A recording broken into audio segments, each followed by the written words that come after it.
Hello বন্ধুরা, good morning. Life স্মাইলের IT নতুন ব্লগে তোমাদের সকলকে স্বাগত। আশা করি সবাই খুব ভালো আছো, আর আমিও কিন্তু বেশ ভালো আছি। সকালবেলা ঘুম থেকে উঠেই আগেই দরজা জানলাগুলো খুলে দিচ্ছি। আর আজকে না দরজা জানলা খোলার সাথে সাথে এটা ভাবছি যে আজকে আর দেরি করব না কোনো কিছু করতে। মানে এই যে আগের দিন তোমাদের বলছিলাম যে একবার এখানে বসছি একবার ওখানে বসছি, ঘুরে ঘুরে বেড়াচ্ছি, সেটা আর আজকে করিনি। আজকে কি করেছি, একেবারে সকাল সকাল উঠে গেছি যখন, সবজি টবজি কেটে একেবারে রান্না বসিয়ে দিয়েছি। তাড়াহুড়ো করে রান্নাটা করে নেবো এটাই ভেবেছি। কারণ কি বলতো, এখন বেলা যত বাড়ছে তত যেন গরম বাড়ছে, আর বেলার দিক হয়ে গেলে না রান্নাঘরে ঢুকতেই ইচ্ছা করে না। এরপরে তো আরও গরম পড়বে, আরও কষ্ট। দেখো এখানে আমি সমস্ত সবজি কিন্তু কেটে রেখে দিয়েছি। ওই যে বাঁধাকপি করবো বলে বাঁধাকপি কোচানো হয়ে গেছে, উচ্ছে কুমড়ো বটি একেবারে কাটা হয়ে গেছে। দুরকম চাল ভিজিয়ে রেখেছি, কারণ একটা ভাত হবে হচ্ছে দুপুরের জন্য, আর একটা চাল হলো গোবিন্দভোগ চাল, সেটা ওই আমার মেয়ে সকালবেলা না জাউ খেয়ে যাবে। তা সব সবজিও কুচি কুচি করে কেটে রেখেছি, জাউটা একবারে সব সবজি দিয়ে করে দেবো। আজকে আর ওকে না ভাত সকালে করে দেবো না, কারণ কী বলতো, ও আজকে মঙ্গলবার, আর মঙ্গলবার না ওর আস্তে আস্তে মোটামুটি 3টে সাড়ে 3টে বাজে। তাই জন্য সেই সময় না এসে ভাতটা খায়। তা ভাতটা যখন তখন খায়, এই সকালে যদি ভাত করি মানে এত সকালে ভাত হয়ে যায় আর ততক্ষণ থাকে না, একদম গরম পড়ে যাচ্ছে তো একদম কীরকম জল জল হয়ে যায়। তাই আজকে ভাতটা বেলাতেই করব। আর এবার থেকে ভেবেই নিয়েছি যে এরকম মঙ্গলবার করে ওকে সকালের দিকে একদম জাউ করে দেবো, আর বেলার দিক করে ভাতটা করব।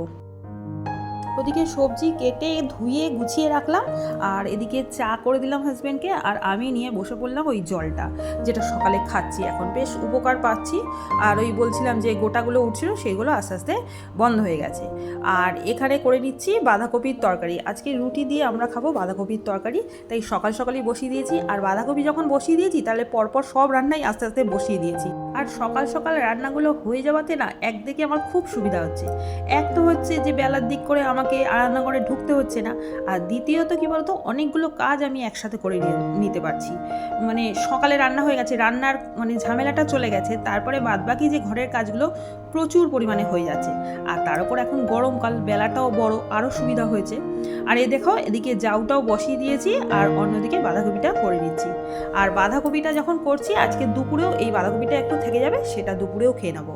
আর রাতের জন্য হয়তো আমাকে আবার আলাদা একটা তরকারি বা কিছু করে নিতে হবে রাতের বেলা। এদিকে দেখো সকালের টিফিনটা হয়ে গেছে, ভাতটাও হয়ে গেছে, মেয়ের জাউটা আর কি, আর বাঁধাকপি হয়ে গেছে। তারপরে রুটিও করে হাজব্যান্ডকে দিয়ে দিয়েছি। আর তারপরে না গ্যাসটা একটু নোংরা ছিল, মানে রুটি করলে যেই ধুলোটা পড়ে সেটা ছিল, তা সেটা একবার মুছে নিলাম ভালো করে। আর গ্যাস অপরিষ্কার করে রান্না করতে না আমার ভালো লাগে না। আমি তোমাদের আগেও বলেছি যে আমি সবসময় গ্যাস পরিষ্কার করে রাখি, রান্না করতে করতে ওরকম একটা কাপড়ের টুকরো দিয়ে না সবসময় গ্যাসটা আমি মুছে নিই। আর এখানে বসিয়ে দিয়েছি, দেখতে পাচ্ছ, কাতলা মাছ। আর তোমরা মাছ দেখে হয়তো তোমাদের প্রশ্ন জাগতেই পারে যে আমরা এই সবসময় গোনাগুনি কেন মাছ করি, যেহেতু আমরা 3জন মানুষ 3টেই কেন মাছ করি। এই প্রশ্নের উত্তরটা আজকে আমি বলে দিচ্ছি। তার কারণ হলো কি বলতো, একই আমি আর আমার মেয়ে মাছ খেতে ভালোবাসি না, এতটুকু আমি পছন্দ করি না মাছ খাওয়া। আর আমার মেয়েও ওই কাটা তারপর মাছ খাওয়া এতটুকুও পছন্দ করে না। এই জন্য কী করি আমরা, মানে না খেতে পারলেই আমাদের ভালো হয়, তবুও খেতে হয়, তার কারণ হাজব্যান্ড খেতে পারে না। তাই জন্য আমি 3টেই মাছ করি। আর তার উপর আমরা বিকেলবেলা না কোনো মাছের ঝোল বা মাছ খাই না, বিকেলবেলা এমনি আমরা তরকারি সবজি এইসব খাই, বা সেদ্ধ এইগুলো খাই। তা এই জন্য কী করি, আমি মাছ 3টেই করি। আর মাছ বাদ বাকি থাকলেও কেউ খাবে না। আমার হাজব্যান্ড ভালোবাসে মাছ খেতে, কিন্তু তবু ও একটার বেশি কোনো দিনই খেতে চায় না, তাই সবসময় আমাকে গোনাগুন দিয়ে করতে হয়। এক্সট্রা থাকলে কী বলতো পরের দিন থেকে যায় ফ্রিজে, আর সেই ফ্রিজের জিনিস আমি কোনো দিনই খাই না। খুব কম, না পারতে আমি ফ্রিজের জিনিস খাই, না হলে আমি কোনোদিনই ফ্রিজের খাবার খেতে চাই না, আর আমার হাজব্যান্ডও খেতে চায় না। তাই কী করি, আমি ওই মাছটা ওই রকম করেই করি। আর তারপরে ওদিকে রান্নার কাজ মোটামুটি কমপ্লিট হয়ে গেছে, শুধু মাছের ঝোলটা বসিয়েছিলাম, কিন্তু মাছের ঝোলে না ধনেপাতা দেবো, তা সেই ধনেপাতা ছিল না।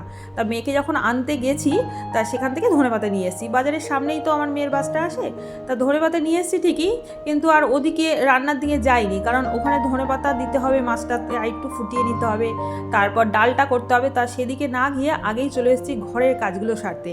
ভাবলাম যে এদিকের কাজগুলো আগে করে নিই। হাওয়া খাচ্ছিলাম মেয়েকে দিয়ে এসে, তা ওই মানে হাওয়া খেতে কি হলো না, এই কাজগুলোই আগে করিনি। বিছানাটাকে ভালো করে তুলে ফার্নিচারগুলো যেটুকু পরিষ্কার করা করে এই ঘরে চলে এসেছি। এই ঘরেও বিছানাটাকে ভালো করে ঝাড় দিয়ে দিলাম। ঝাড় দিয়ে এখানে দেখো আজকে কম্পিউটার টেবিলটাকে একটুখানি পরিষ্কার করে নিয়েছি। কম্পিউটার টেবিলটা প্রত্যেকদিন পরিষ্কার হয় না, ওই মাঝে মাঝে একটু করতে লাগে, তাই ভাবি যে একটু সময় পেলে এইগুলো করে নিই। আর তার সাথে ওই সিপিইউটাও দেখলাম নোংরা পড়ে গেছে, সেইগুলোও পরিষ্কার করে নিয়েছি। তা চলো এখন এই ঘরটা পুরো পরিষ্কার করে নিই, তারপরে আবার তোমাদের সাথে কথা বলছি।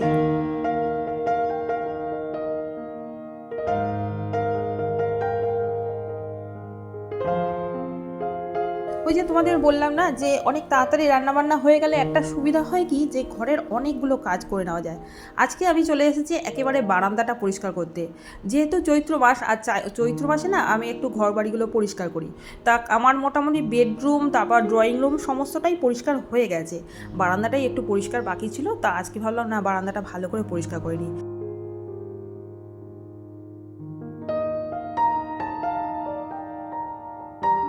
ওদিকে গ্রিলগুলো ভালো করে মুছিয়ে শাটারটাকেও ভালো করে মুছে নিয়েছি।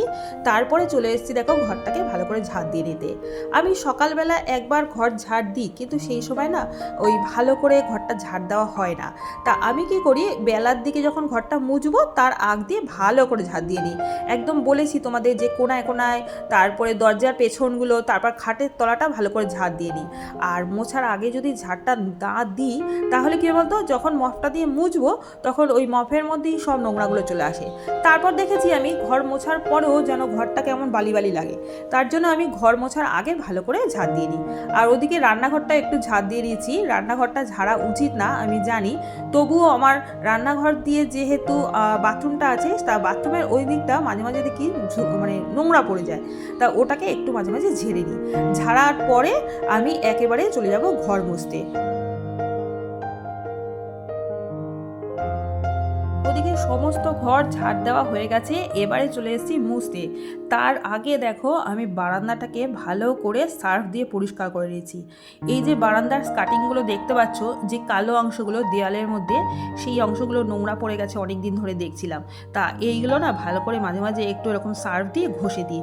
আর যে স্কচ ব্রাইটটা দিয়ে ঘষি সেটা দিয়ে আমি কিন্তু অনেক সময় কী করি, ঘরগুলোও পুরো পরিষ্কার করে দিই। আর ভালো করে যদি জল দিয়ে এরকম করে ধোয়া যায় না, তাহলে ঘরগুলো দেখেছি আমি চকচক করে।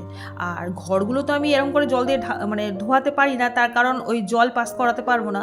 কিন্তু বারান্দাটাকে আমি এই রকম করে জল দিয়ে ধুয়ে দিই ভালো করে। ওই সাইডগুলো দেখলে আমি স্কচ ব্রাইট দিয়ে ভালো করে ঘষে দিলাম, আর সার্ফ দিয়েই করেছি।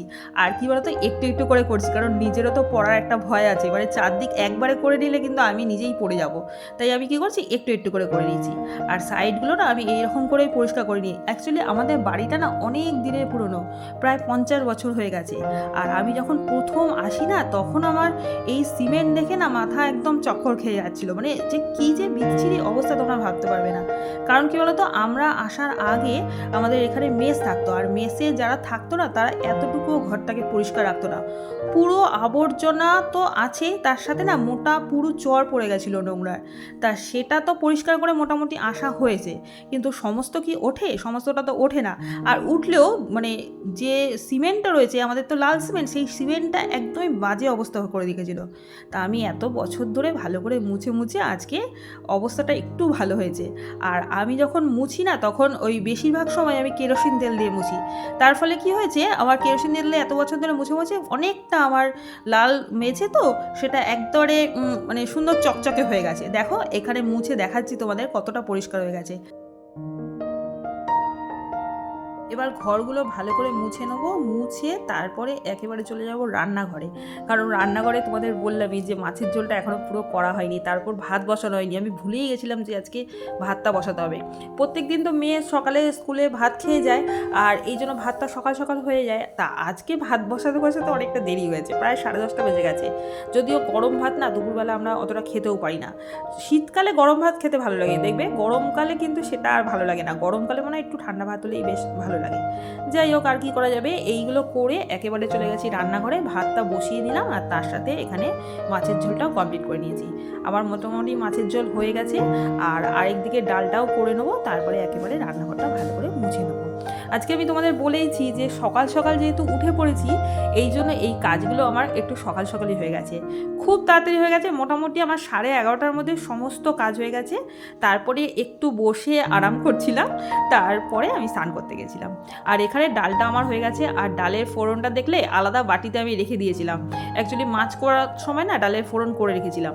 সেই সময় মানে কী বলতো, আমি ফোড়নটা করে রাখি তার কারণ মাছটা তাহলে ভালো করে ভাজা যায় ওই কড়াইয়ের মধ্যে, না হলে মাছটা লেগে যায়। ভালো করে গরম করি কড়াইটা, তবুও দেখি মাছটা কেমন লেগে যায়। যাই হোক, এখানে মোটামুটি রান্নাঘরটা আর কি ভালো করে পরিষ্কার করে নিয়েছি।